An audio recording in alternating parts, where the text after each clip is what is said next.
And that really defines the Cup to this day. It's not a fleet race, it's one-on-one, country on country, winner take all. Hello, I am Loïc Prigent and you're listening to Louis Vuitton Extended, the podcast. This episode takes us to Barcelona, where I had the pleasure of chatting with Grant Dalton, legendary skipper and CEO of the iconic America's Cup sailing race. The 37th edition is being held this year, and Louis Vuitton is reviving its history by once again becoming the title partner of this race.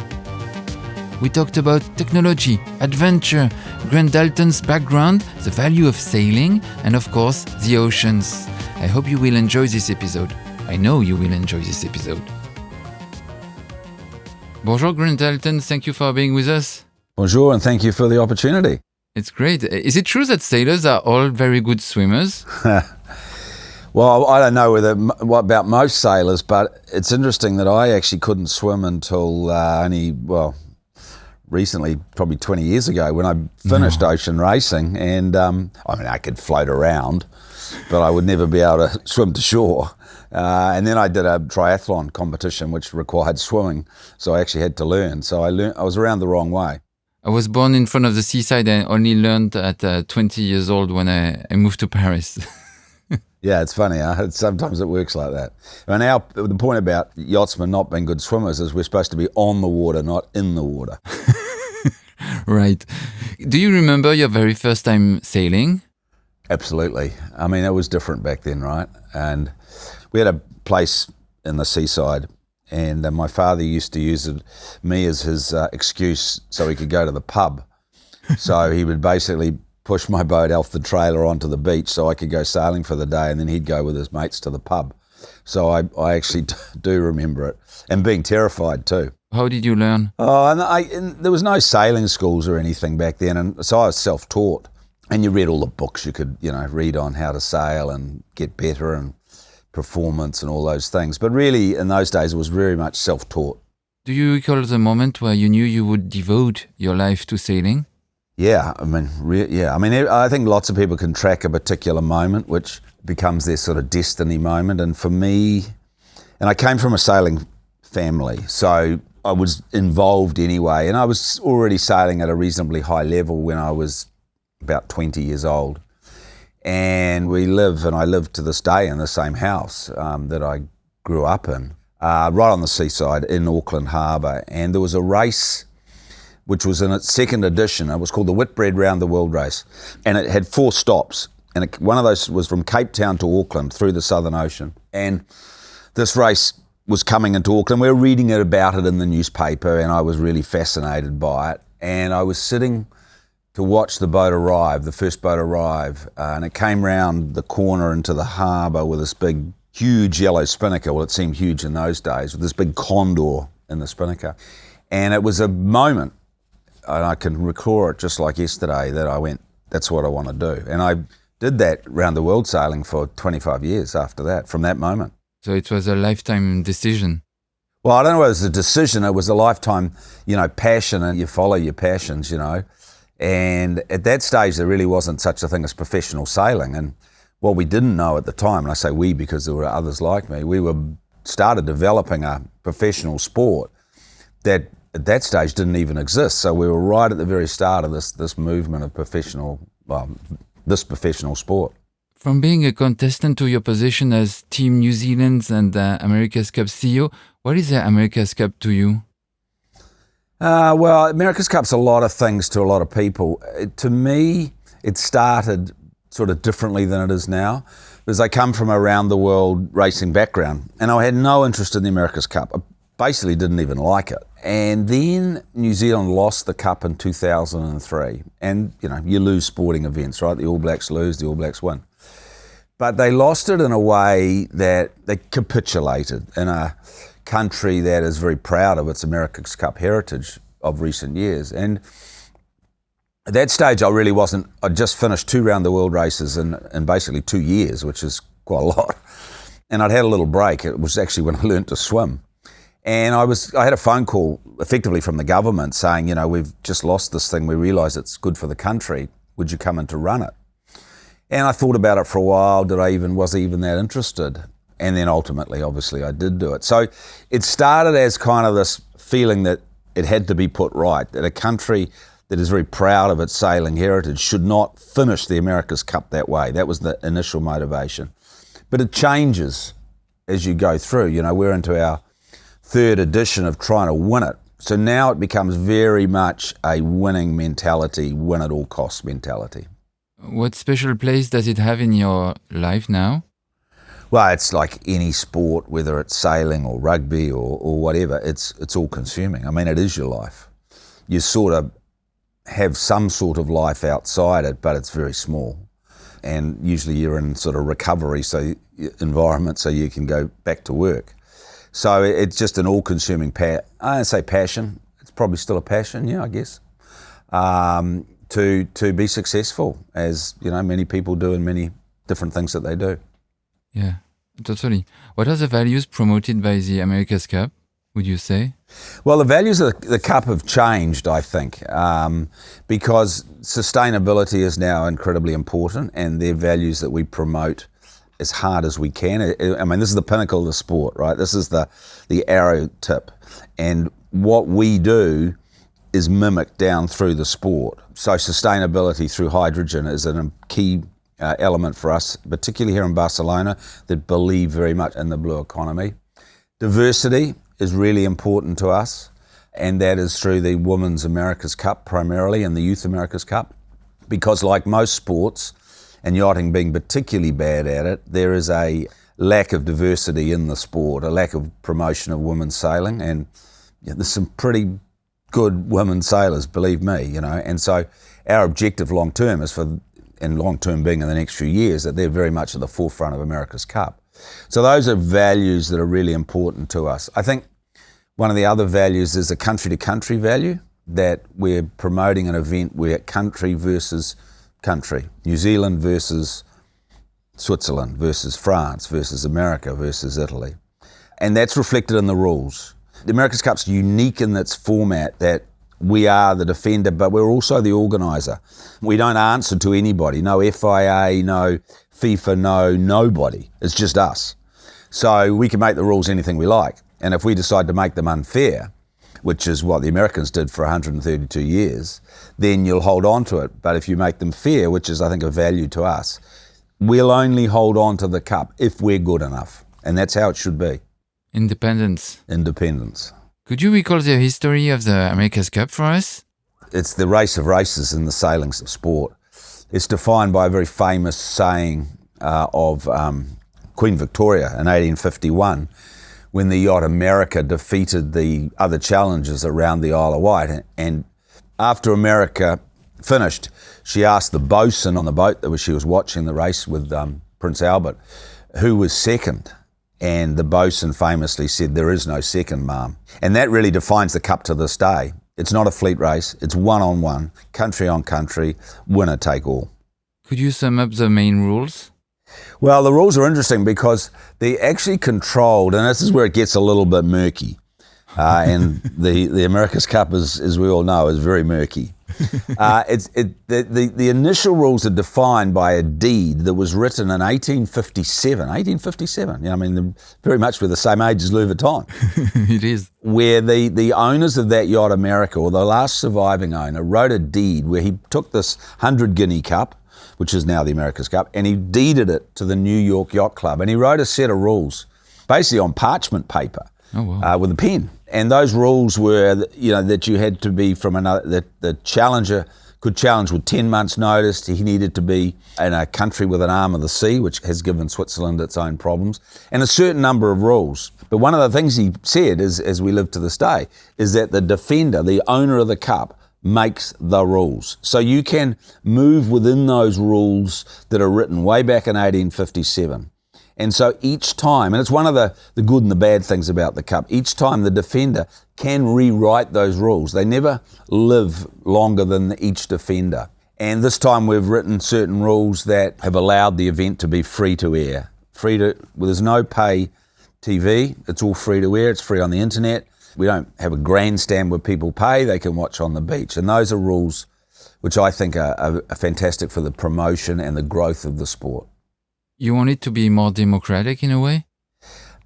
Well, democratic in so much as allowing public as much access as possible. Not democratic in a way that all the teams get to vote on what the rules are, because then it'd be absolute chaos. But we try and make the rules as fair as we can. Yeah, it's chaotic enough in terms of rules. Yeah. I see. What would be the most thrilling America's Cup adventure you have ever lived? Well, I think there's a couple. Seeing Australia too win the America's Cup, won first of all the first Louis Vuitton Cup in 1983 in Newport, Rhode Island, and then went on to beat Liberty and take the America's Cup from America after 132 years. To this day, that's still Australia's biggest and most memorable sporting moment in history. And what's the feeling? I describe the feeling, you got to compare two feelings. You got to compare the feeling of defeat compared to the feeling of winning.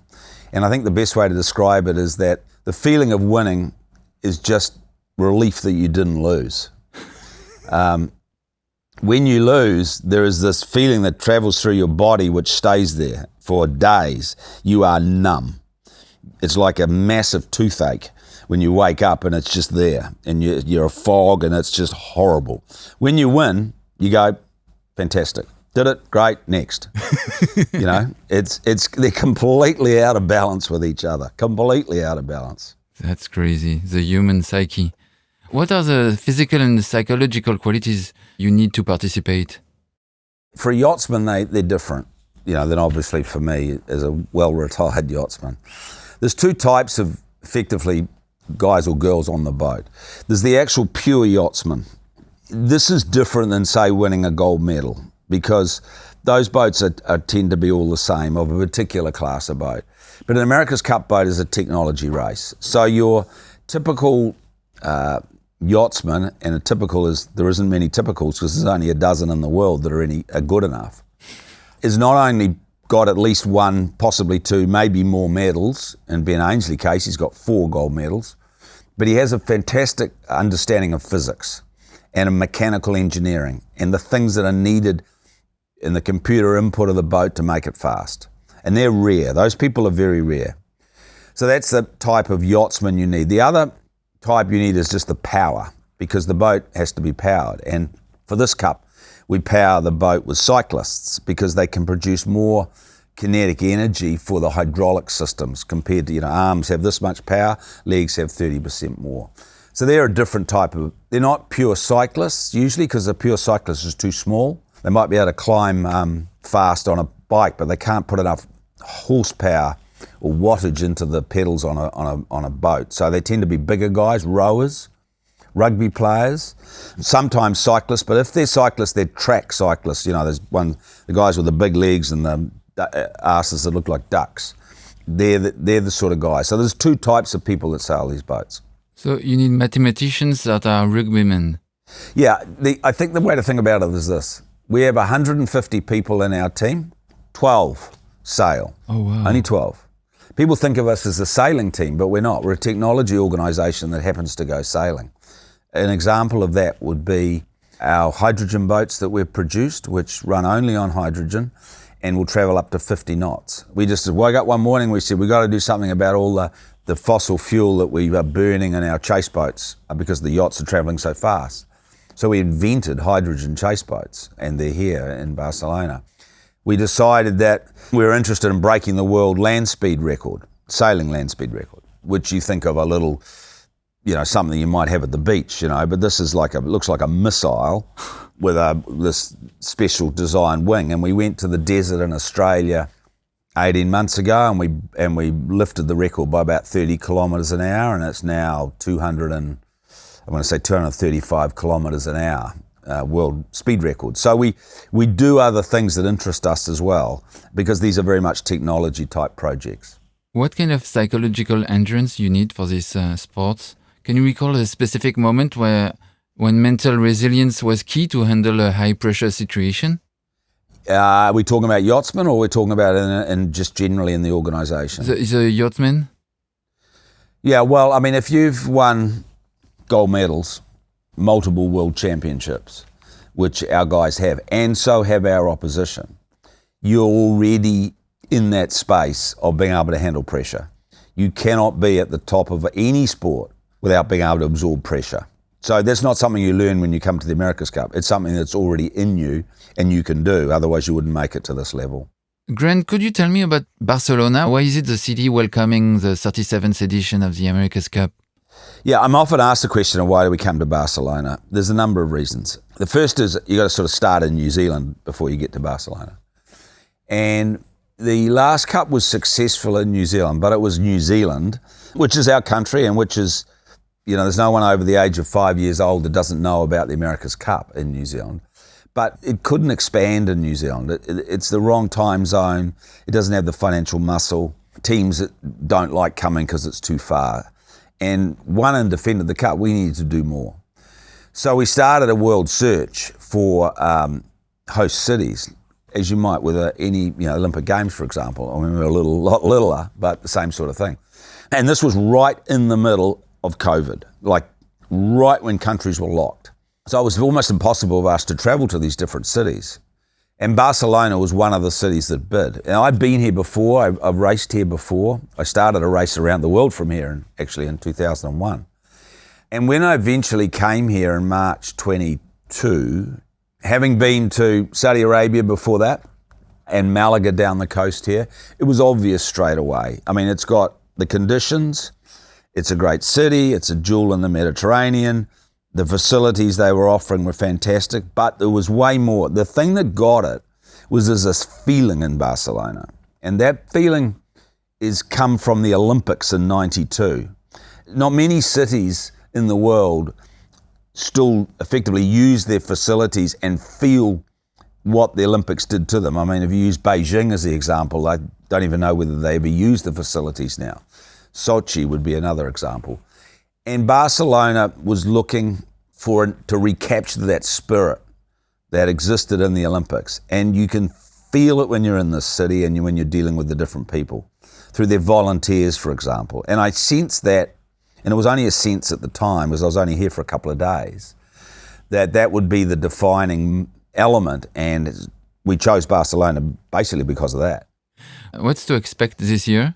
The first thing is that, I mean, I've got two roles. I run the team and the event. So I've sort of got and this is this unique thing about the America's Cup, how the event organizer can also run a team so that the team can influence the event. Yeah, that's crazy. Yeah, it is. Well, it's crazy in some ways. It's pretty handy if you're sitting where I'm sitting.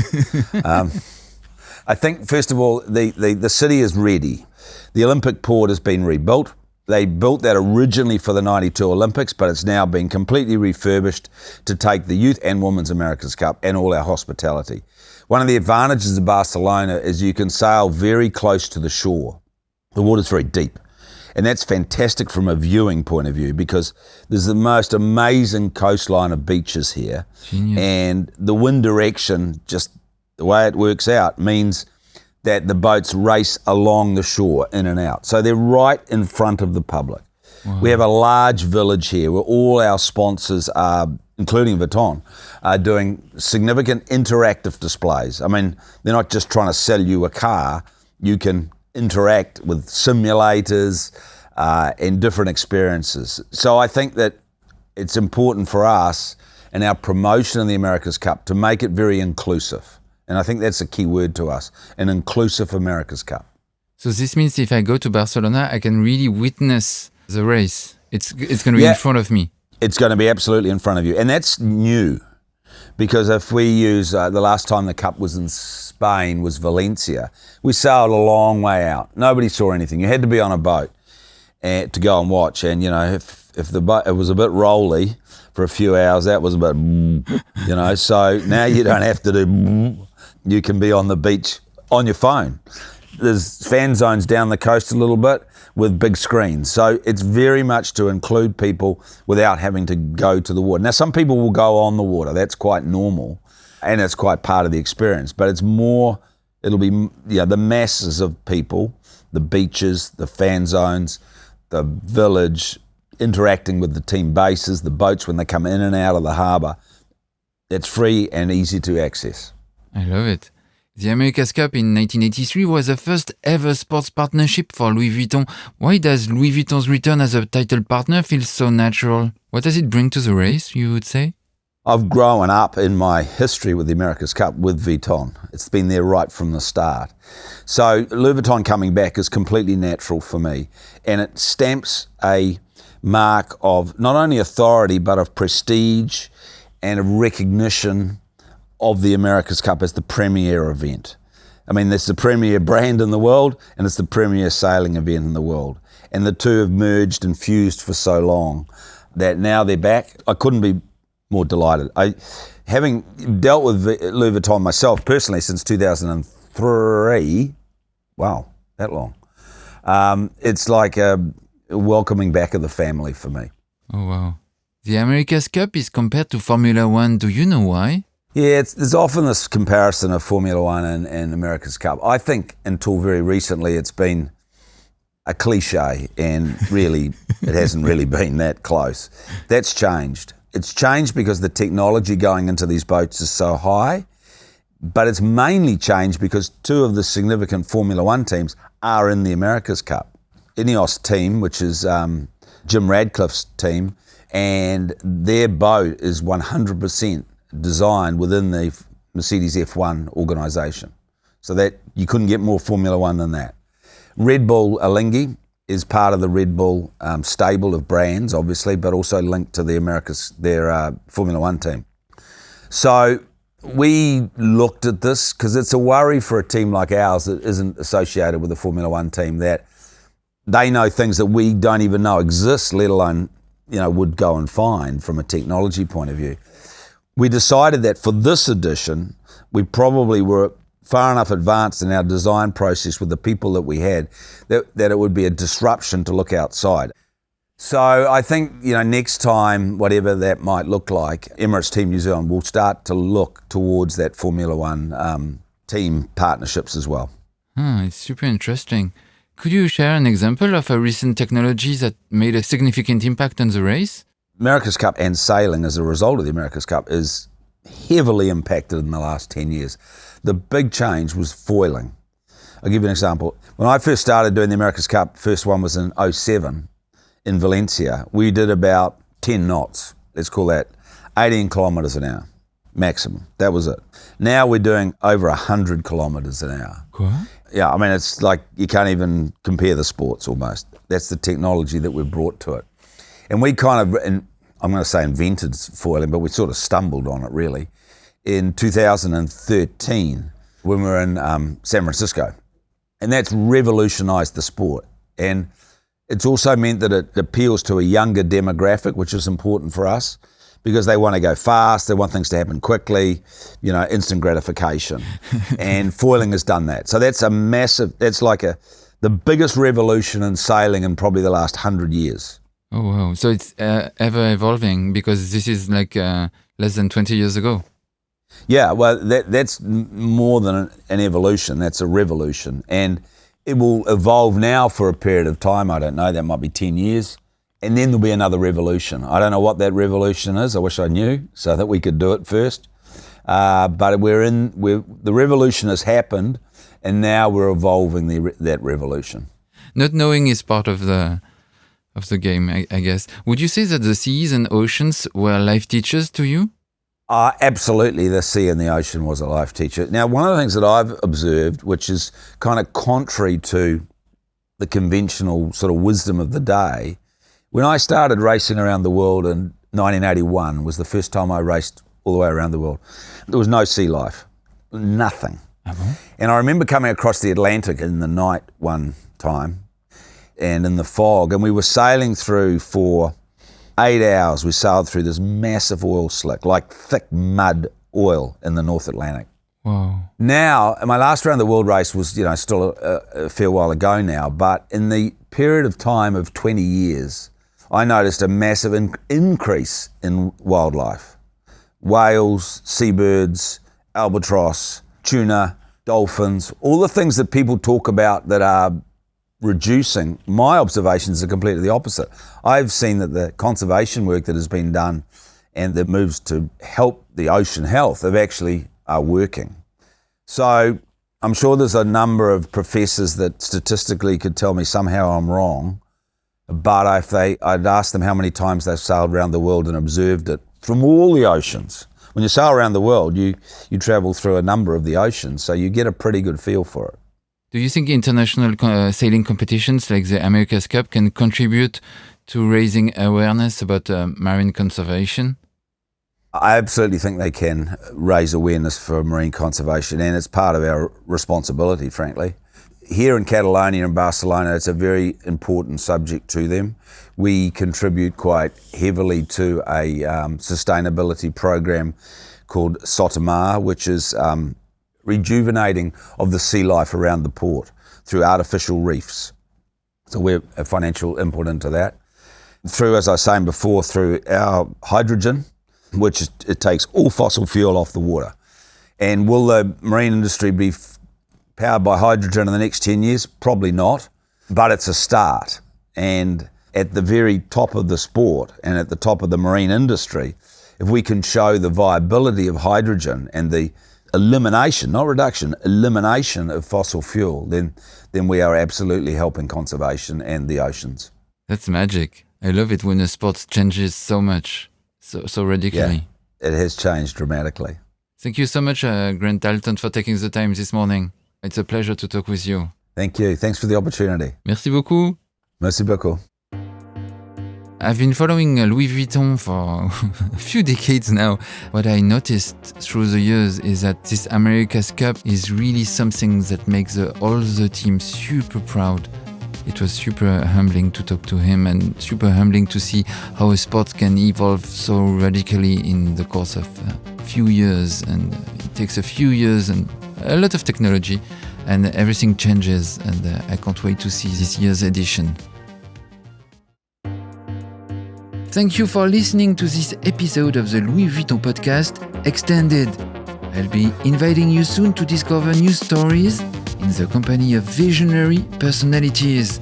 Find all the episodes on your favorite listening platforms, such as Spotify and Apple Podcasts. You should subscribe to the podcast to get notifications so you don't miss any upcoming episodes. I look forward to welcome you back.